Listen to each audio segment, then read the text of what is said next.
বিভিন্ন প্রতিষ্ঠানে বিভিন্ন জায়গা বিভিন্ন প্রকৌশলীদের পদ দখল করে আছে।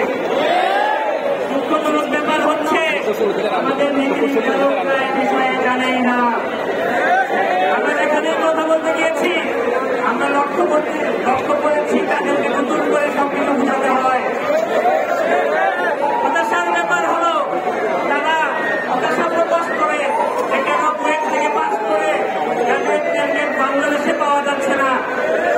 কিন্তু মজার ব্যাপার, সার্কাসের ব্যাপার হলো তারা তাদের যে সেক্টর, সেই সেক্টরে ইঞ্জিনিয়ারদের যথাযথ মূল্যায়ন করতে পারছে না।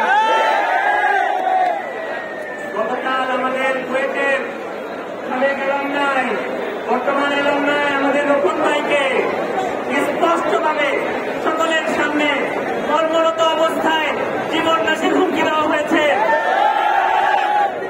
আমরা এই অন্যায় আর চলতে দেব না। সারা দেশকে বছরের পর বছর আমাদের প্রকৌশলীরা এরকম জীবন নাশের শেখ পেয়েছেন। আমরা এতদিন সহ্য করে এসেছি, কিন্তু নতুন বাংলাদেশে আর নয়।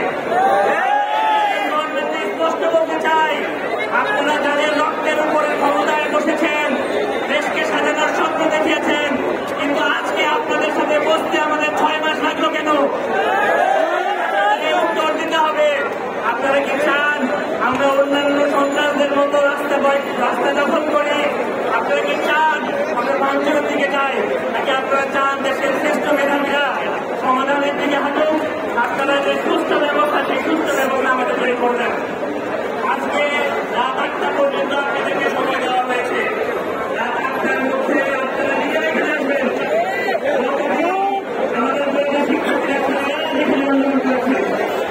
আপনারা 8টার মধ্যে আপনারা বলবেন, কিন্তু আপনারা কাউকে আপনি দিয়েছেন।